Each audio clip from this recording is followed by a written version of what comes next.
السلام علیکم ورحمۃ اللہ وبرکاتہ۔ الحمد للہ رب العالمین، والصلاة والسلام علی سید الانبیاء والمرسلین محمد وآلہ واصحابہ اجمعین، اما بعد فاعوذ باللہ من الشیطان الرجیم، بسم اللہ الرحمن الرحیم۔ وما كان المؤمنون لينفروا كافة فلولا نفر من كل فرقة منهم طائفة ليتفقهوا في الدين ولينذروا قومهم إذا رجعوا إليهم لعلهم يحذرون۔ صدق اللہ مولانا العظیم۔ بزرگان محترم، اللہ رب ذوالجلال نے ہمارے لیے شریعت مطہرہ عطا فرمایا ہے تاکہ ہم اپنی زندگی میں شریعت مطہرہ کے مطابق عمل کر کے یہاں بھی سرخرو ہوں اور آخرت میں بھی سرخرو ہوں۔ ہم یہ نہ سمجھیں کہ ہم آزاد ہیں، ہم جیسے چاہے زندگی جئیں، جیسے چاہے رہیں، جیسے چاہیں ہم اپنا وقت گزار لیں، کوئی ہمیں پوچھنے والا نہیں ہے، نہ حلال ہے نہ حرام ہے، بس ہماری زندگی ہے، جو چیز ہم کو پسند آتی ہے ہم اسے اختیار کر لیں گے۔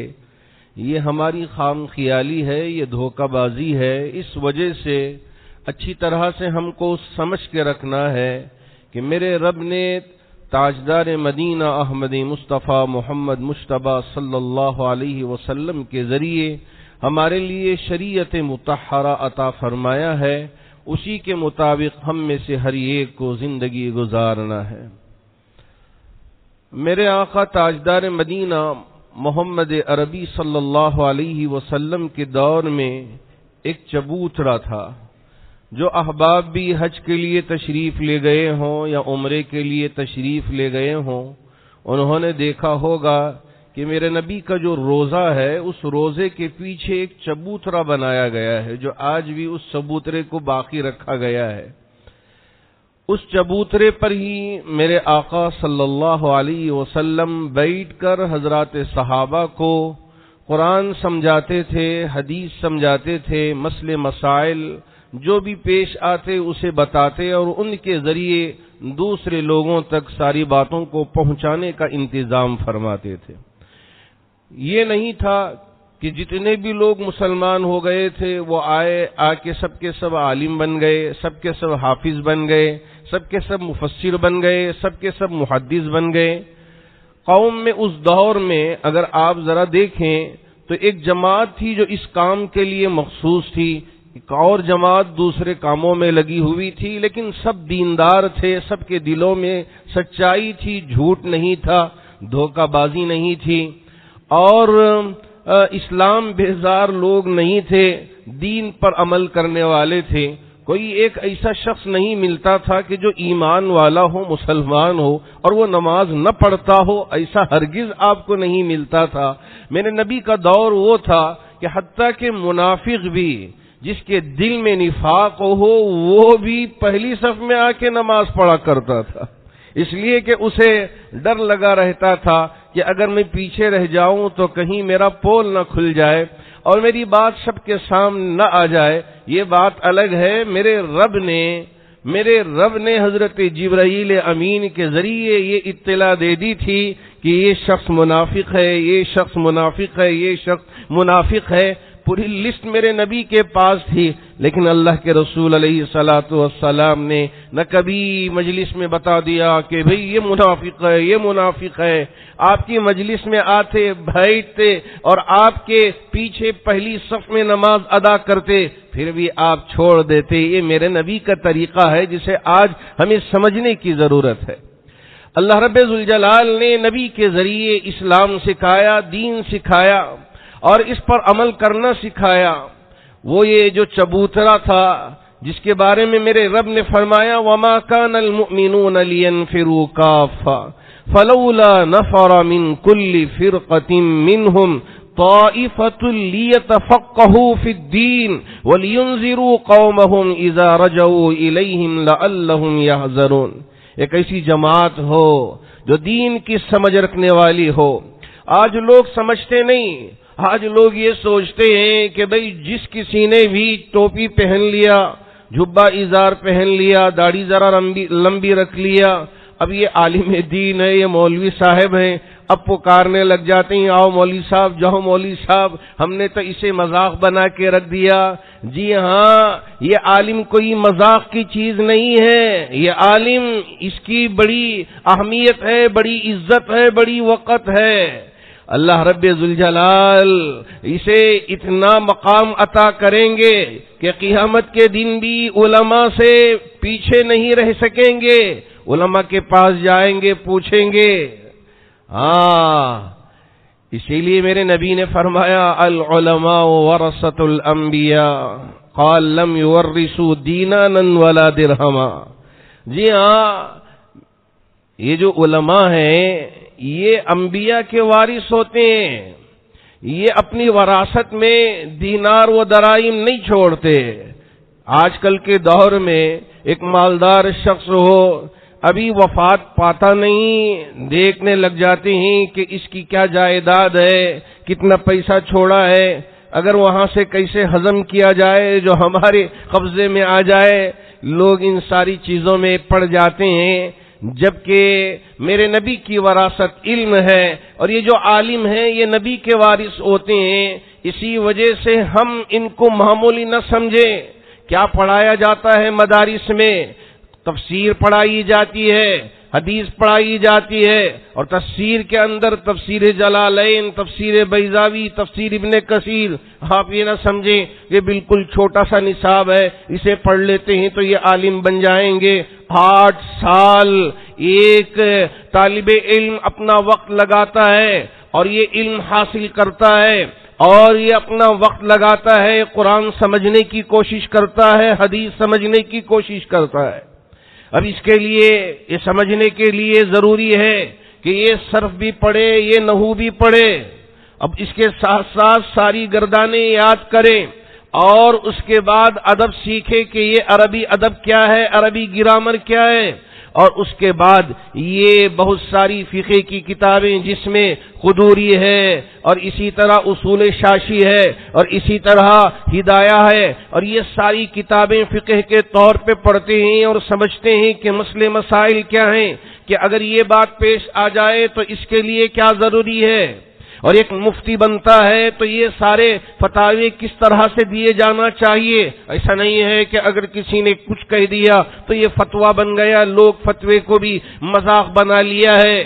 جی ہاں، فتوے کو بھی ہم نے مذاق بنا لیا، ہم ان علماء کو معمولی گئے گزرے سمجھ کر چھوڑ دیتے ہیں، اور سوچتے ہیں کہ چلیے ان کی کوئی وقت نہیں ہے، کوئی احترام نہیں ہے، کوئی عزت نہیں ہے۔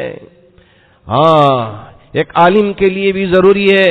مجھے یاد پڑتا ہے کہ جب میں جمعہ مسجد میں تراویح سنا رہا تھا، حضرت مولانا جنیدی صاحب رحمہ اللہ، اللہ آپ کی خبر کو نور سے منور فرمائے، انہوں نے ذکر کیا تھا تفسیر کے موقع پہ کہ یہاں ایک نائب امام صاحب تھے جمعہ مسجد میں۔ اب میں نماز پڑھا کے اپنے سارے کاموں سے فارغ ہو کے گزر رہا تھا، تو او پی ایچ روڈ کے اخیر میں ایک لسی کی دکان تھی، وہاں نائب امام صاحب لسی لے کے کھڑے ہو کے بڑا زوردار پی رہے تھے، مزہ لے کے پی رہے تھے۔ میں وہاں سے گزر گیا، واپس پھر دوسری نماز کے لیے آیا، وہ نائب امام صاحب سے ملاقات ہوئی، میں نے پوچھا ان سے لسی کیسی تھی، انہوں نے بیان کرنا شروع کر دیا، حضرت بڑی مزیدار لسی ہوتی ہے اس دکان کی، پیتے ہیں تو پیٹ میں ٹھنڈک پہنچتی ہے اور بدن کے اندر یہ چستی پیدا ہو جاتی ہے، بہت مزیدار لسی ہوتی ہے۔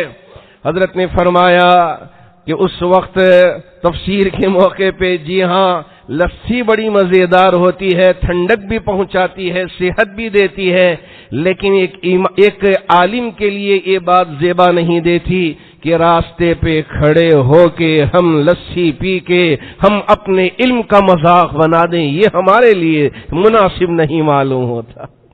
جی ہاں، عالم کو بھی چاہیے کہ وہ اپنے علم کا احترام کرے۔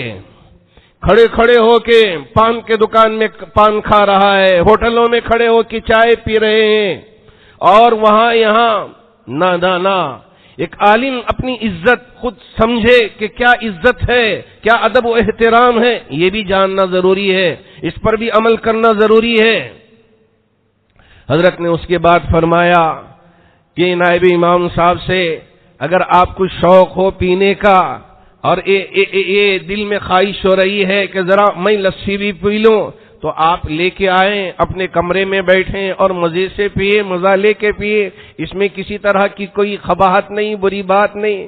لیکن وہاں کھڑے ہو کے آپ پی رہے ہوں تو لوگوں پہ کیا اثر ہوگا، دیکھنے والے کیا سمجھیں گے کہ بھئی ایک عالم صاحب ہی کھڑے ہو کے مزے لے کے پی رہے ہیں، تو اب ہمارے لیے یہ بھی جائز ہے۔ اب یہ لوگ غلط مثال قائم کر لیں گے۔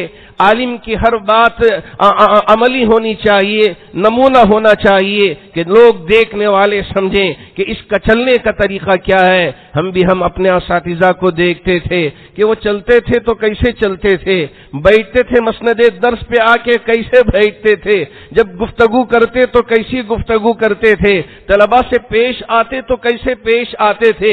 یہ ساری چیزیں طلباء اپنے اساتذہ کو دیکھ کے سیکھتے ہیں اور سمجھتے ہیں، اپنے اندر لے کے آتے ہیں۔ مجھ سے ودھان سبھا میں جب پوچھا گیا کہ ویلیو ایجوکیشن کیا ہوتی ہے، اس وقت میں نے یہی جواب دیا تھا، آن لائن سسٹم تھا ایجوکیشن کا، بچے بستروں پہ بیٹھ کے سو کے کھا کے پی کے پڑھ رہے تھے، استاد کا کوئی ادب ان کو معلوم نہیں، استاد کا احترام کوئی معلوم نہیں۔ ہاں آن لائن میں پڑھ کے بچے تعلیم یافتہ کچھ ہو گئے، لیکن ان کے اندر سے جو ایک اخلاقی تربیتی اور ان کے اندر کے کردار سازی کی جو ضرورت تھی، وہ ساری چیزیں غائب ہوتی ہوئی نظر آئی۔ اگر ہم استاد کے سامنے دو زانوے ادب ہو کے تفسیر پڑھ رہے ہیں، بخاری کے درس میں مجھے آج بھی یاد آتا ہے، حضرت امیر شریعت دوم رحمہ اللہ کے سامنے ہم بخاری کا درس حاصل کرتے تھے، ہم دو زانوے ادب بیٹھ کے پورا درس 1.5 گھنٹہ 2 گھنٹے کا درس 2 گھنٹیاں لگاتار حضرت پڑھاتے، اور ہم بخاری شریف کو لکھتے بھی سمجھتے بھی، اگر کوئی بات سمجھ میں نہ آئے حضرت سے ہم سوال کر لیتے۔ 2 زانوے ادب بیٹھ کے یہاں ہم یہ پاؤں میں درد کچھ نہیں ہے، بیٹھ کے ہم پڑھتے تھے۔ کیوں؟ اس لیے کہ استاذ کا ادب ہے، حدیث کا ادب ہے، اور جس کے ڈیسک کے اوپر ہم حدیث رکھتے ہیں، تفسیر رکھتے ہیں، اس کا بھی ادب و احترام ہے۔ یہ ساری چیزیں کہاں سے سیکھتے ہیں؟ مدارس سے سیکھتے ہیں۔ یہ نہیں کہ یہ مدارس بالکل یہ ایسی تعلیم گائے ہیں، ان کی کوئی وقت نہیں، کوئی احترام نہیں، اگر ہم یہ سوچتے ہیں تو یہ بالکل غلط سوچتے ہیں۔ میرے آقا تاجدار مدینہ احمد مصطفیٰ محمد مجتبیٰ صلی اللہ علیہ وسلم کی یہ درسگاہ صرف یہ مدرسہ نہیں، یہ صرف درسگاہ نہیں، یہ اسلامک یونیورسٹی اور ایک عالمی یونیورسٹی اس دور کی میرے نبی نے قائم کر کے بتا دیا کہ اگر ہم اپنے ایمان کو، اپنے اسلام کو زندہ رکھنا ہے تو اس طرح کی یونیورسٹیاں قائم کرنا ہے، اس طرح کے مدارس قائم کرنا ہے، اس طرح کی تعلیمی درسگاہیں قائم کرنا ہے، تاکہ اور لوگ جو تجارت میں بھی مصروف ہیں ان کے اندر سے نماز نہ جائے، ان کے اندر سے حلال و حرام کی تمیز نہ جائے۔ ہم تاجر ہیں، اب ہمارے لیے تو حلال و حرام کی کوئی تمیز نہیں ہے، یہ ہرگز نہیں ہے۔ ایک مومن ہے، ایک مسلمان ہے، کلمہ پڑھ لیا، لوگ بآسانی یہ کہہ دیتے ہیں کہ ہم پکے مسلمان نہیں ہیں، ذرا ہم جدید مسلمان ہیں، ہم یہ بھی کر لیتے ہیں، کبھی موقع ملے تو شراب بھی پی لیتے ہیں، کبھی موقع ملے سنیما بھی چلے جاتے ہیں، کبھی موقع ملے جوا بھی کھیل لیتے ہیں، ہم اتنے بڑے پکے مسلمان نہیں ہیں۔ ارے کلمہ پڑھ لیا، یہ ساری چیزیں آپ پر عائد ہو گئی، اب یہ کیا، یہ وہ مسلمان، یہ مسلمان ہم کہاں کہہ رہے ہیں؟ ہاں تقوی میں ہم ایک دوسرے سے آگے پیچھے ہو سکتے ہیں کہ ان کے اندر تقوی زیادہ ہے، ہمارے اندر ذرا تقوی کم ہے، یہ بات تو ہو سکتی ہے، لیکن حلال و حرام میں یہ نہیں کہہ سکتے کہ یہ اس میں اتنے پکے مسلمان ہیں کہ وہ اس پہ عمل کر رہے ہیں۔ جب ہم نے کلمہ پڑھ لیا، ہم نے اقرار کر لیا لا الہ الا اللہ محمد الرسول اللہ کا، اب زنا کے قریب بھی ہم جا نہیں سکتے۔ نہیں، ہم پکے مسلمان نہیں ہیں، ذرا زنا کی طرف بھی چلے جائیں گے، چلے گا نہ چلے گا؟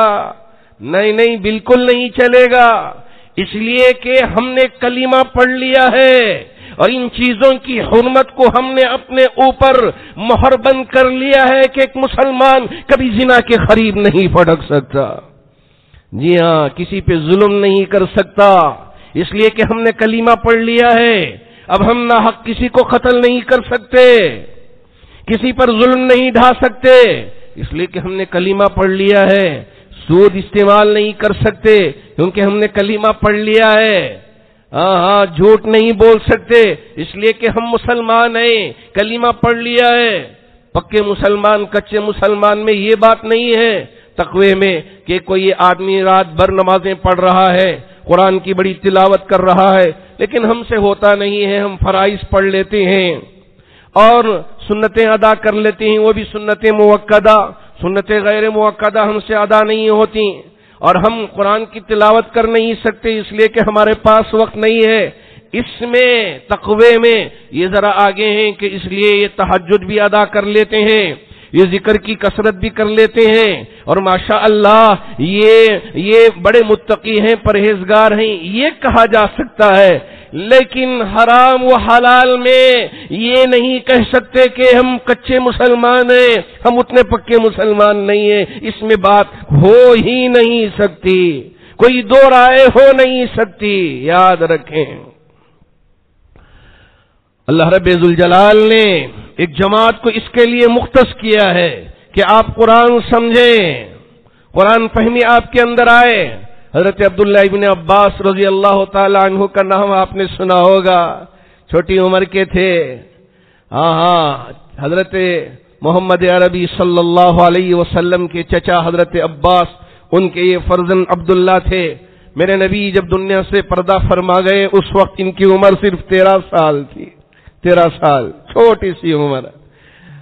حضرت میمونہ رضی اللہ تعالی عنہ، اللہ کے رسول علیہ الصلوۃ والسلام کی زوجہ محترمہ، امہات المومنین، یہ آپ کی خالہ رکھتی تھی، آپ کی ماں اور حضرت میمونہ آپس میں بہن تھی تو خالہ ہوا کرتی تھی۔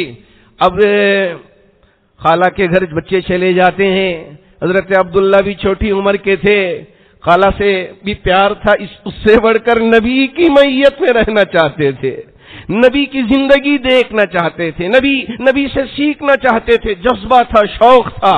حضرت عبداللہ ابن عباس رضی اللہ تعالیٰ عنہ اپنی خالہ کے گھر پہنچ کے نبی کی زندگی کو دیکھتے، نبی سے سیکھتے۔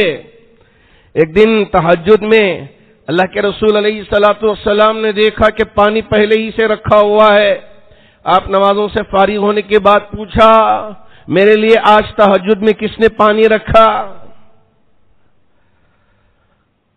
حضرت میمونہ نے فرمایا، عبداللہ ابن عباس نے رکھا ہے، عبداللہ نے رکھا ہے۔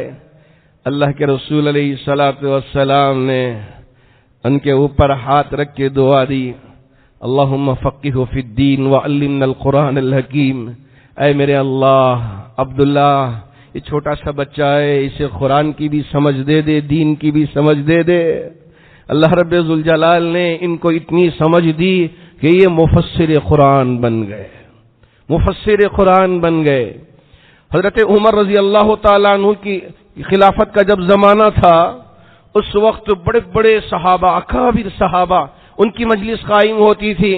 حضرت عبداللہ اس وقت ذرا جوان ہو گئے تھے، عمر ذرا، لیکن سب جو دوسرے صحابہ تھے سب اکابر صحابہ، بڑی عمر کے، جن کی داڑیاں پک گئی تھیں، ایسے صحابہ۔ اس میں ایک نوجوان حضرت عمر ان کو بٹھا لیتے۔ حضرات صحابہ کو شکایت ہو گئی کہ اتنے بڑے بڑے ہیں اور اس ایک نوجوان کو آپ بٹھا دیتے ہیں۔ حضرت عمر فاروق رضی اللہ تعالیٰ عنہ نے فرمایا، ارے اس کو کتنی دین کی سمجھ ہے اور یہ کتنی اچھی بہترین رائے رکھتا ہے، اور قرآن کی آیات کی کیسی تعلیل اور کیسی تعبیرات پیش کرتا ہے، آپ کو پتہ ہے، آپ کو پتہ نہیں ہے۔ حضرت عمر فاروق رضی اللہ تعالیٰ عنہ نے تمام جتنے صحابہ جن کو شکایت تھی ان کے سامنے یہ سورت تلاوت کی. ذرا بتائیے کہ اذا جاء نصر اللہ والفتح ورأيت الناس يدخلون في دين الله افواجا فسبح بحمد ربك واستغفر انه كان توابا. اس میں اللہ نے کن باتوں کی بشارتیں دی ہے؟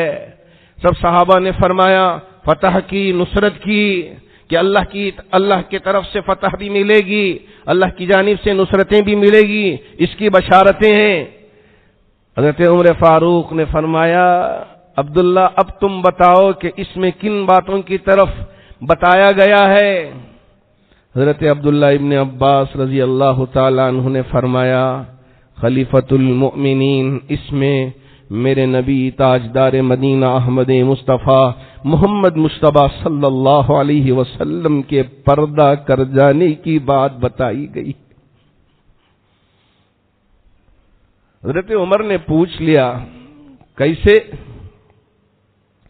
اس لیے کہ جب فتح ہو گئی، ساری نصرتیں مل گئی ہیں، اب نبی کا اس روئے زمین پر کوئی کام نہیں ہے، ان کا کام مکمل ہو گیا ہے. جب ان کا کام مکمل ہو گیا، اب ان کا یہاں رہنا نہیں ہے، اب یہاں سے پردہ کرنے کا وقت آ گیا ہے. یہ بات اللہ رب ذوالجلال نے سورۃ النصر کے ذریعے عطا فرمایا. حضرت عمر نے فرمایا سمجھتے ہو کہ کیوں بٹھاتا ہوں عبداللہ کو میری مجلس میں؟ تم سمجھتے ہو کہ یہ کم عمر ہے، لیکن اللہ نے اسے دین کی سمجھ دیا ہے، قرآن کی فہم کی سمجھ عطا فرمایا ہے، اس لیے اسے بٹھاتا ہوں. اللہ کا شکر ہے کہ ماشاءاللہ ہمارے یہاں مدرسے کھلے ہیں کہ مدرسے میں قرآن کی تفسیر پڑھائی جاتی ہے، حدیث کا درس دیا جاتا ہے، تاکہ ہمارے یہ طلبہ ان علوم سے فارغ ہو کے عالم بنے، قاری بنے، حافظ بنے، مفتی بنے، قاضی بنے. جی ہاں، یہ سارے وہ باتیں ہیں. بہت سارے احباب ہمارے یہ احباب کو پتہ نہیں ہے کہ قاری کسے کہتے ہیں. قاری کسے کہتے ہیں؟ ہر قرآن کی تلاوت کرنے والا قاری نہیں. روایت حفص ہے، اللہ کے رسول علیہ الصلاۃ والسلام کی زوجہ اما حفصہ رضی اللہ تعالی عنہا، جو حضرت عمر فاروق کی دختر نیک اختر تھی، انہوں نے قرآن کو جس انداز میں پڑھا اس کو روایت حفص کہا جاتا ہے. اور اسی طرح ورش کی روایت ہے، اور یہ ابج، دہز، حتی، کلم، یہ سارے 7 طریقوں کی قرات ہے. اب یہ 7 طریقوں سے قرآن پڑھا جاتا ہے.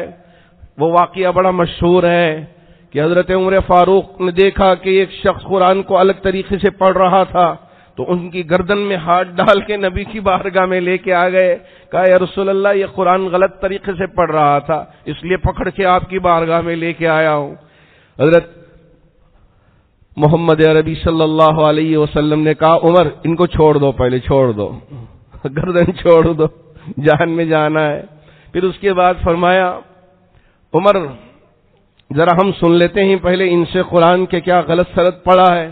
تو انہوں نے پڑھا الحمدللہ رب العالمین الرحمن الرحیم مالک یوم الدین ایاک نعبد و ایاک نستعین اهدنا الصراط المستقیم صراط الذین انعمت علیہم غیر المغضوب علیہم ولا الضالین. اب اللہ کے رسول علیہ السلام نے حضرت عمر سے فرمایا کہ اب تم پڑھو. حضرت عمر بھی پڑھنا شروع کیے الحمدللہ رب العالمین الرحمن الرحیم مالک یوم الدین ایاک نعبد و ایاک نستعین اهدنا الصراط المستقیم صراط الذین انعمت علیہم غیر المغضوب علیہم ولا الضالین پڑھا. اللہ کے رسول علیہ السلام نے فرمایا عمر ان کا پڑھنا بھی صحیح ہے اور تمہارا پڑھنا بھی صحیح ہے، اس لیے کہ 7 طریقے بلکہ 10 طریقے سے مجھے قرآن پڑھنا سکھایا ہے. اب یہ امالہ ہے، یہ سواد کی جگہ ذات پڑھتے ہیں، ذات پڑھتے ہیں جسے ہم کہتے ہیں. اب یہ مالکی کی جگہ ملکی پڑھتے ہیں. اب یہ ساری چیزیں مختلف قراتیں ہیں، تو یہ بھی ایک علم ہے، اس کو بھی سکھایا جاتا ہے مدارس میں. تو اس وجہ سے ہم ان عالموں کو مذاق بنا کے نہ رکھ دیں کہ عالم بن رہا ہے تو اس کی کوئی وقت نہیں، کوئی حیثیت نہیں ہے. اللہ کرے کہ اللہ رب ذوالجلال ان مدارس کی حفاظت فرمائے. آج کچھ فرقہ پرست لوگ یہ چاہتے ہیں کہ ان مدارس پہ تالا لگ جائے، اس لیے کہ یہی وہ لوگ ہیں جو مسلمانوں کو صحیح شریعت بتلاتے ہیں، صحیح شریعت سکھاتے ہیں۔ اگر ہم ان کو ہی ختم کر دیں تو مسلمان بددین ہو جائیں گے، مسلمان دین سے منحرف ہو جائیں گے، بڑا آسان ہو جائے گا۔ اس وجہ سے ان کی یہ کوششیں ہیں کہ ان مدرسوں پر تالا لگ جائے اور یہ نہ تفسیر پڑھیں، نہ یہ حدیث پڑھیں، نہ فقہ پڑھیں، نہ دوسرے علوم سے یہ آراستہ و پیراستہ ہوں۔ اس طرح کی سازشیں رچی جا رہی ہیں، لیکن ہم قرآن کی یہ آیت پڑھتے ہیں کہ وہ مکروا ومکر اللہ واللہ خیر الماکرین، یہ ساری کوششیں کرتے رہیں اور سارے ہتھ کنڈے استعمال کر لیں، لیکن اللہ کی تدبیر سب سے بڑی تدبیر ہے۔ جنہوں نے مکے میں میرے نبی کو نعوذ باللہ قتل کرنے کا ارادہ کیا تھا، شہر بدر کرنے کا ارادہ کیا تھا اور قید کرنے کا ارادہ کیا تھا، اس وقت پر بھی، اس مشکل وقت میں بھی میرے رب نے اپنے محبوب نبی کی حفاظت فرمائی۔ وَإِذْ يَمْكُرُ بِكَ الَّذِينَ كَفَرُوا لِيُثْبِتُوكَ أَوْ يَقْتُلُوكَ أَوْ يُخْرِجُوكَ۔ ہاں ارادہ کیا تھا، وَيَمْكُرُونَ وَيَمْكُرُ اللَّهُ، یہ ان کی تدبیریں، ان کی چالیں چلنے دیں، لیکن اللہ کی تدبیر سب سے بڑی تدبیر ہے۔ اللہ کرے کہ اللہ رب ذوالجلال ہمارے ان مدارس کی حفاظت فرمائے، ان مکاتب کی حفاظت فرمائے۔ ایک ہے مدرسہ عربک کالج، جسے ہم اور آپ کہتے ہیں، کہ جہاں عالم، مفتی، قاضی، قاری یہ بنائے جاتے ہیں، اور ایک ہے مکتب جہاں بیسک قرآن کی اور حدیث کی دعاؤں کی تعلیم دی جاتی ہے، فرائض سکھائے جاتے ہیں کہ کون کون سی چیزیں فرض ہیں اور کون کون سی چیزیں سنتیں ہیں، کون سی چیزیں واجب ہیں، نوافل ہیں، مستحبات ہیں، یہ بالکل بیسک چیزیں جہاں سکھائی جاتی ہیں، یہ مکاتب جسے کہا جاتا ہے۔ ہم اپنے بچوں کو مکاتب میں ضرور بھیجیں، چاہے ان کو آپ عالم بنائیں نہ بنائیں یہ الگ بات ہے، لیکن ہر بچے کو بیسک اسلامک نالج ملنا، بیسک اسلامک تعلیم، بنیادی اسلامی تعلیم ملنا اس کا حق ہے، تاکہ آگے چل کر دنیا جتنی بھی کوشش کر لے اسلام سے منحرف کرنے کی، اسلام سے بدزن کرنے کی، یہ اپنے دین پر جمے رہیں، اپنے ایمان کا سودا کرنے والے نہ بنے۔ اس کے لیے ضروری ہے کہ ہم اپنے بچوں کو مکاتب سے جوڑنے کا کام کریں، چونکہ رمضان کے بعد شوال کا جب مہینہ آتا ہے، مدارس کھلتے ہیں، یہاں سے تعلیم کے ایک نئے دور کا آغاز ہوتا ہے، بچے قرآن حفظ کرنے والے قرآن حفظ کرتے ہیں، اور یہ عالم کورس پڑھنے والے بچے عالم کورس میں داخلہ لیتے ہیں، اور بعض وہ طلبہ، آپ یہ نہ سمجھیں کہ ساری قوم کے بچے مدرسے میں چلے جائیں گے، آپ ذرا حساب لگائیں، 2-3% بچے مدرسے میں جاتے ہیں اور بقیہ پورے بچے اسکولوں میں پڑھتے ہیں، اور اسکولوں میں پڑھنے والے بچے اگر مکاتب میں پڑھ لیں، بنیادی تعلیم ان کو دے دیں تو اتنا کافی ہو جائے گا، تاکہ یہ ہمارا پورا معاشرہ آگے بڑھتے رہے۔ ایک عالم کا ہونا بھی ضروری ہے، ایک قاضی کا ہونا بھی ضروری ہے، ایک مفتی کا ہونا بھی ضروری ہے، ایک محدث مفسر کا بھی ہونا ضروری ہے۔ یہ نہ سمجھیں کہ یہ اس کی ضرورت نہیں ہے، بالکل ضرورت ہے، یہ وقت کا تقاضا ہے، اس لیے ان کے لیے مدد کرنا یہ ہماری ذمہ داری ہے، ان کے لیے تعاون کرنا، ان کی حفاظت کرنے کے لیے غور و فکر کرنا یہ ہم میں سے ہر ایک کی ذمہ داری ہے۔ اب وہ طلبہ جو مدرسوں میں پڑھ رہے ہیں، ہم ان کو یہ سوچیں یہ کیا پڑھ رہے ہیں، مدرسے میں پڑھ رہے ہیں، ان کی تعلیم کا کوئی اعتبار نہیں ہے، نعوذ باللہ اگر ہم یہ سوچتے ہیں تو غلط سوچتے ہیں۔ ہم ان کو عزت کی نظر سے دیکھیں، احترام کی نظر سے دیکھیں، اس لیے کہ یہ علوم تفسیر پڑھنے والا، یہ علوم حدیث پڑھنے والا، علوم فقہ پڑھنے والا اور قرآن کے مسئلے مسائل اور استنباط کرنے والا یہ طالب علم ہے، اس لیے ہم اس کو عزت کی نگاہ سے دیکھتے ہیں۔ تو وہ بچے جن کے اندر شوق ہو حفظ کرنے کا، ان طلباء کو حفظ کے لیے بھیجیں، اور جن طلباء میں یہ شوق ہو کہ میں عالم بنوں، میں قاضی بنوں، میں مفتی بنوں، وہ طلباء آئیں، مدارس میں داخلہ لیں، اس لیے کہ اب مدارس میں داخلے شروع ہو چکے ہیں۔ جامع مسجد ٹرسٹ نے ماشاءاللہ بچوں کے لیے حفظ کا بھی انتظام کر رکھا ہے، اور اگر شادی سے پہلے ذرا بنیادی تعلیم لیں، جس گھر میں جا رہے ہیں کہ وہاں کیسے ہم کو فیس کرنا ہے، کن کن چیزوں کا خیال رکھنا ہے، اور بنیادی چیزیں کیا ہیں، سورۃ النور کی تفسیر کیا ہے، اور فقہ کیا ہے، عورتوں کے مسائل کیا ہیں۔ بہت ساری ایسی ہماری بیٹیاں ہیں جن کو بنیادی عورتوں کے مسائل تک پتہ نہیں۔ اب یہ گھر میں جائیں گے تو کیا کریں گے؟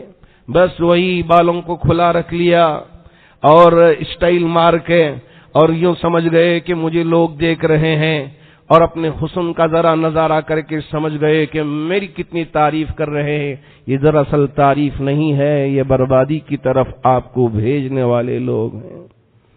اس وجہ سے میری آپ سے گزارش ہے کہ ہر بچی کو دینی تعلیم سے محروم نہ رکھیں، کہ ان کو بنیادی دینی تعلیم سے بھی آراستہ کریں، اور اگر وہ قرآن حفظ کرنا چاہتی ہے تو اس کے اندر بھی شوق ہے تو اسے داخلہ کروائیں۔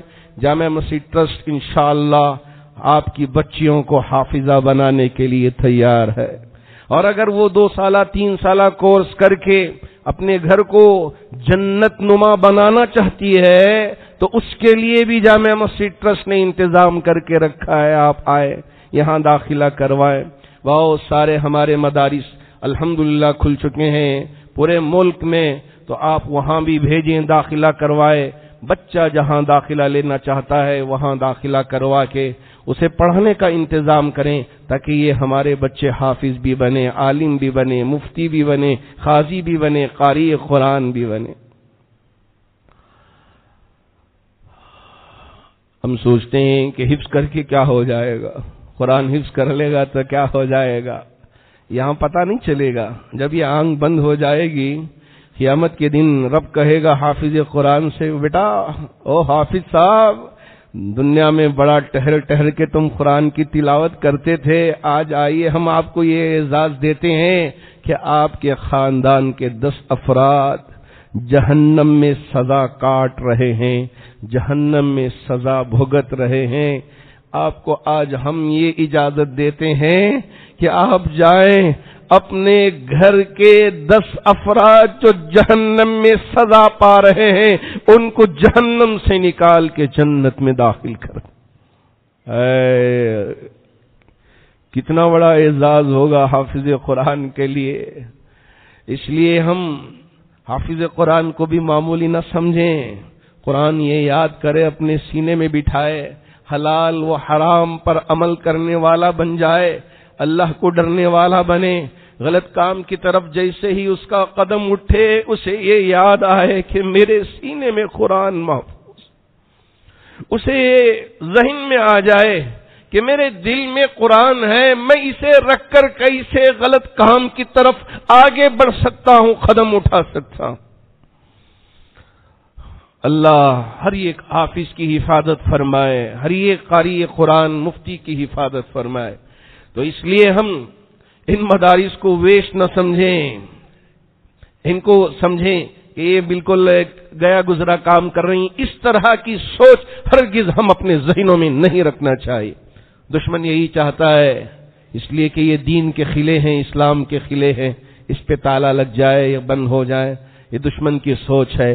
لیکن میرے نبی کا مدرسہ وہ اصحاب صفہ تھا، یونیورسٹی ہو تھی، تو یہ سارے مدرسے اسی سے نسبت رکھتے ہیں۔ تو اس وجہ سے ان مدارس کی حفاظت کرنا ہر ایک مسلمان کی ذمہ داری ہے۔ اللہ کرے کہ اللہ رب ذوالجلال ہمیں بھی اور آپ میں سے ہر ایک کو بھی یہ باتیں سمجھنے کی توفیق عطا فرمائے۔ ماشاءاللہ اللہ کا شکر ہے کہ ہماری ریاست میں الیکشن پرامن طریقے سے منعقد ہوا، کہیں بھی کوئی واقعہ پیش نہیں آیا۔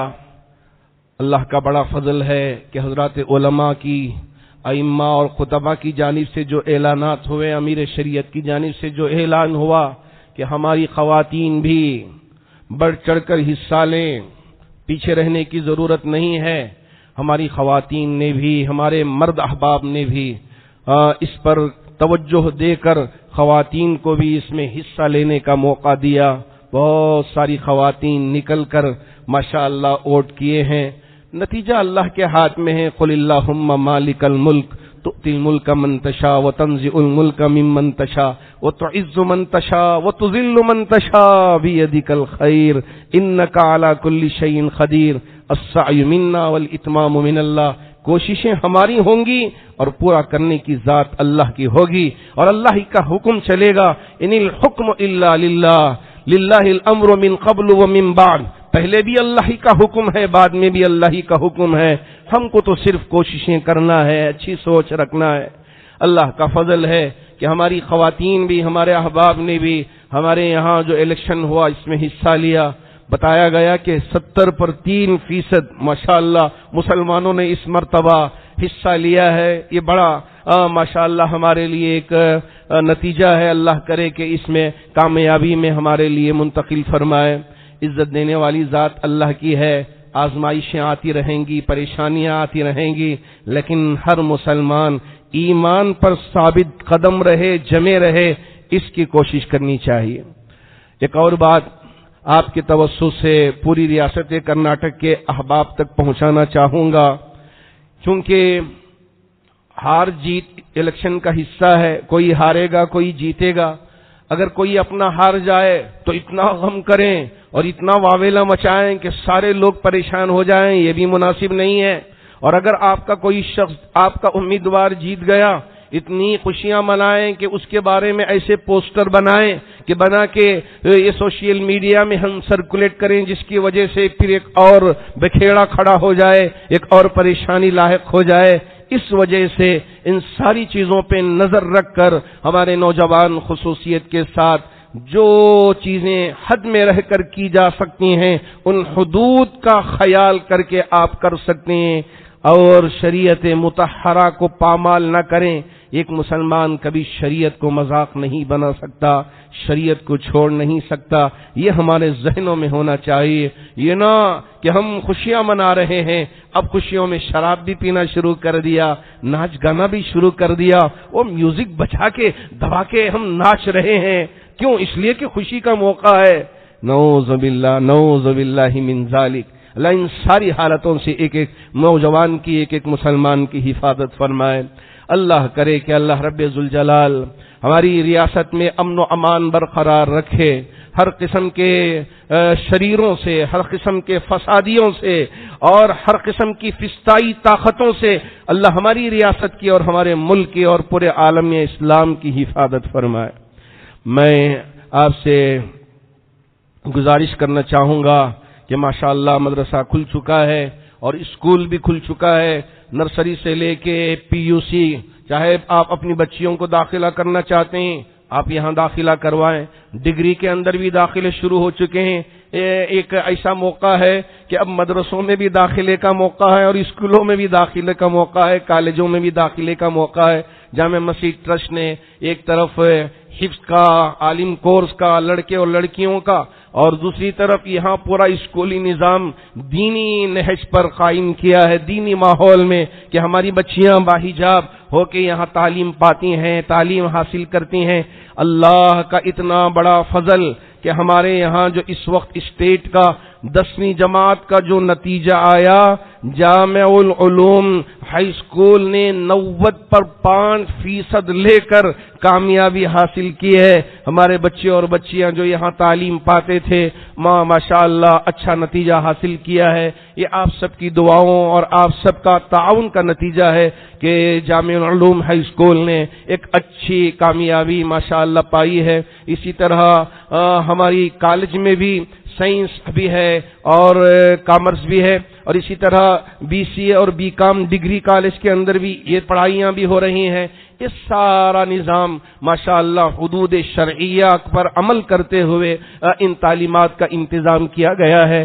اس لیے میری آپ سے گزارش ہے، اگر آپ کی بچیاں یوں سمجھے کہ ہم یہ پردے میں اور یہ بغیر کوئی ایجوکیشن کی تعلیم میں تعلیم نہیں پائیں گے، ہم کو تو لڑکے چاہیے، ہم کو تو کوئی ایجوکیشن چاہیے، ہم کو تو ذرا آزادانہ ماحول چاہیے، ایسی بات بھی ہماری بچیوں کی طرف سے ملتی ہیں۔ اور ہم یہ کہتے ہیں کہ مولانا یہاں بچیاں اس لیے نہیں آتے کہ یہاں پردے کا ماحول ہے اور یہاں